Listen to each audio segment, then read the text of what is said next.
The silencer industry has a problem. Sound measurement is incredibly complicated, and there's so many variables that can affect the final results. Allen Arms, in conjunction with Thunderbeast Arms and AAC, have basically set up a first-of-its-kind Suppressor Summit.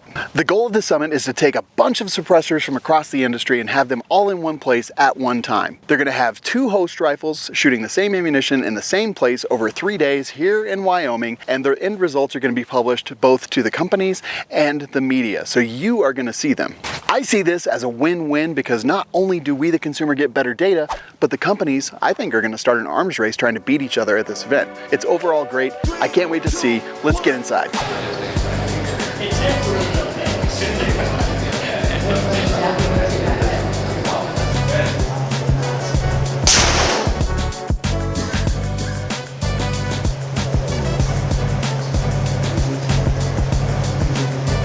Gideon Optics offers affordability with some really solid features in optics like the Mediator with its selectable reticle system, which is an enclosed optic meant to take a beating. The Omega with its huge 27x22 window, RMR footprint, and 3 MOA dot, or the Alpha, which has a 65 MOA circle around a 3 MOA dot, again in the common RMR footprint. To learn more, head over to GideonOptics.com, and to make them even more affordable, use TGC at checkout.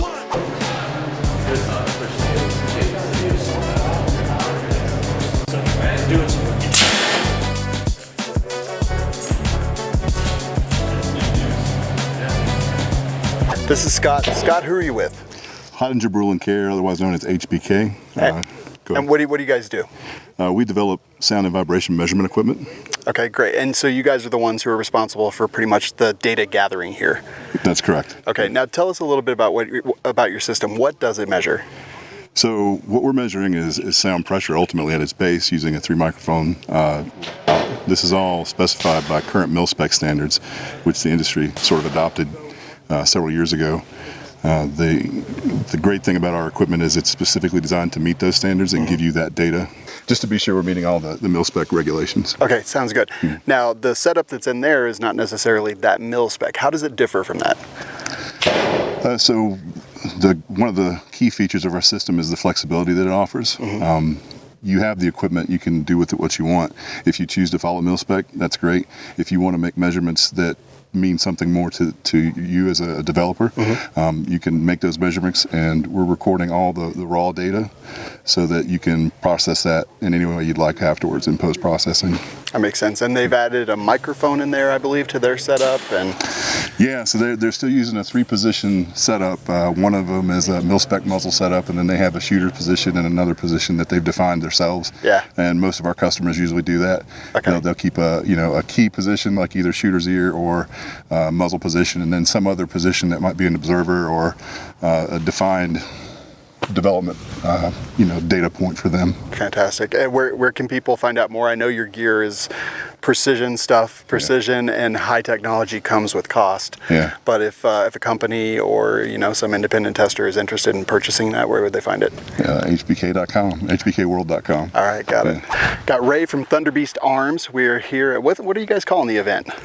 I don't know what we're calling the event, to tell you the truth, but it is. It's been a long time in the making, and it's been needed for the industry. We have, 12, 15 actual suppressor manufacturers that showed up, but we have a couple suppressor distributors here. So between our can collection, we have representation of just about every interesting can on the market worth testing. We're at our indoor facility. Everybody's here. We're using the same guns, the same ammo. We've always tried to be open and honest with how we're testing, right? Yeah. Well, why is this valuable to suppressor manufacturers overall?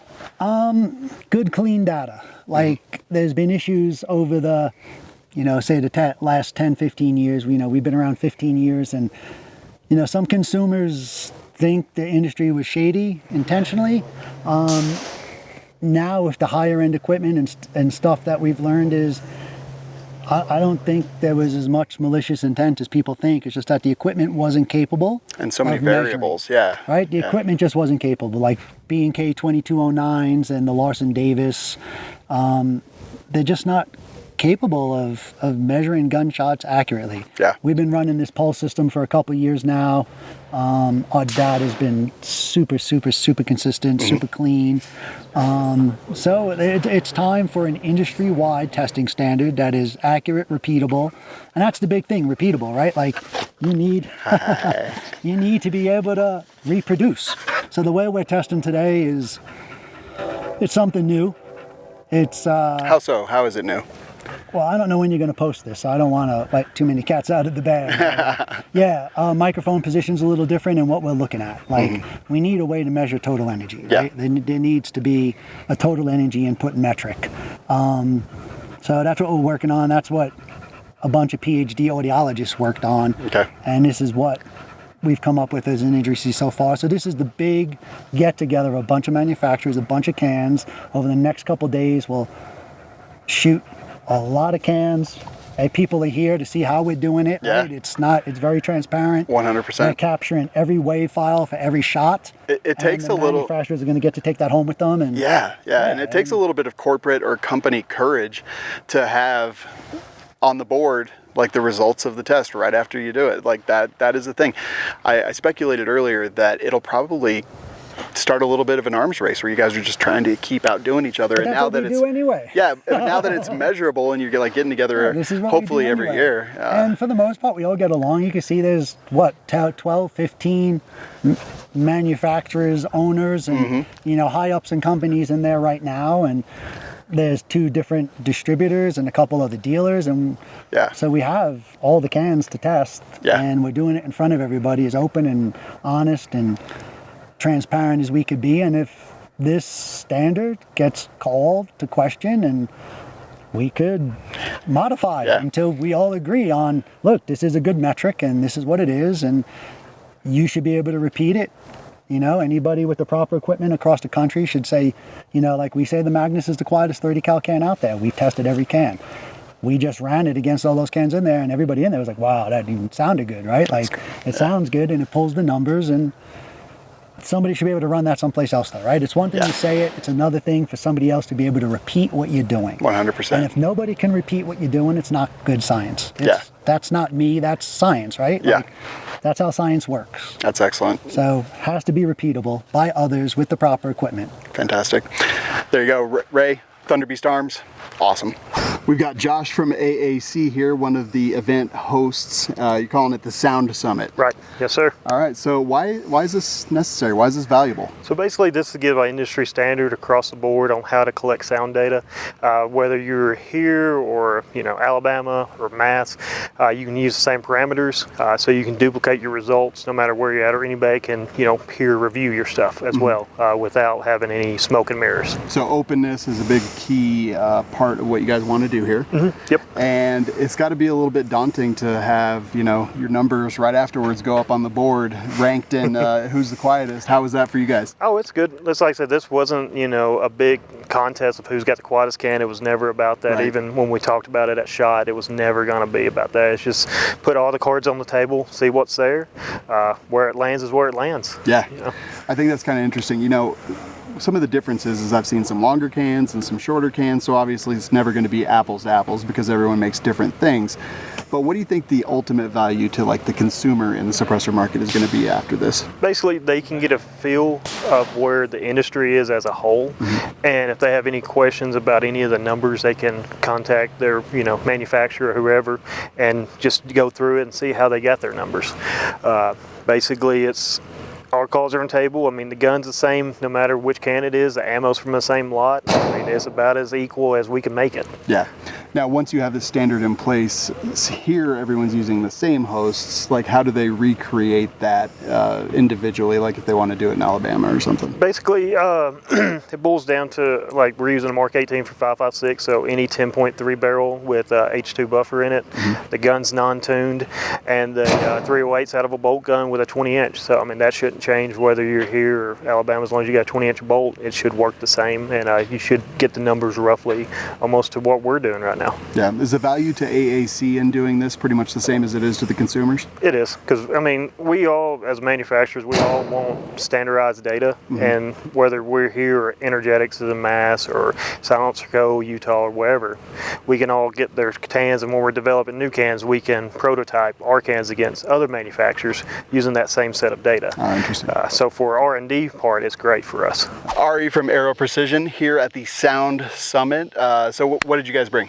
We brought our Lahar can, but we've got the full array. We got the L, we got the K model, as well as the standard. Okay.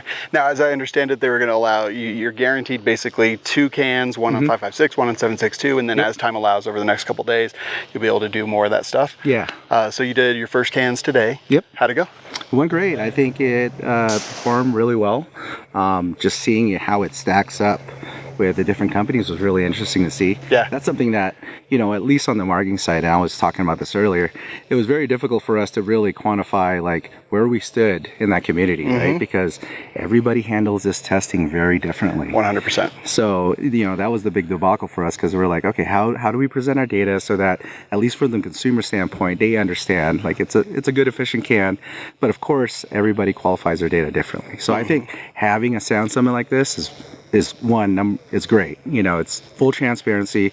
I think it's very professional for everyone to be able to see where everyone, kind of falls in. I mean, everyone wants to believe their product is great. And we believe our product is great. I believe all the products in there are great. But, when we're looking and measuring the small details and where we stack up, that's where it's really important. So. Yeah, I also know you brought your engineer. So is he taking notes, and does he have some ideas on, just how you guys want to do things going forward now that you'll have this data? Oh, absolutely. Yeah, he already had a bunch of ideas for me, or for us, on how we're, what we should do, and even for how he designs, some of our future cans.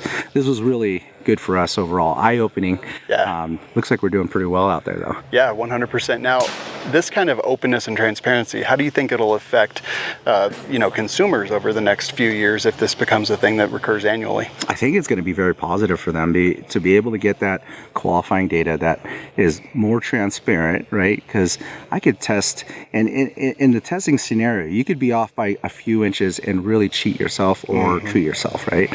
And so having this standard, I mean, we have a standard for AR-15s and everything else, and having a standard level of how we measure sound, I think is going to be really important for the consumer moving forward, and as well as companies like ours, where we take a very realistic look at the data and go, are we as good as we think we are, right? So I think we got a lot here today.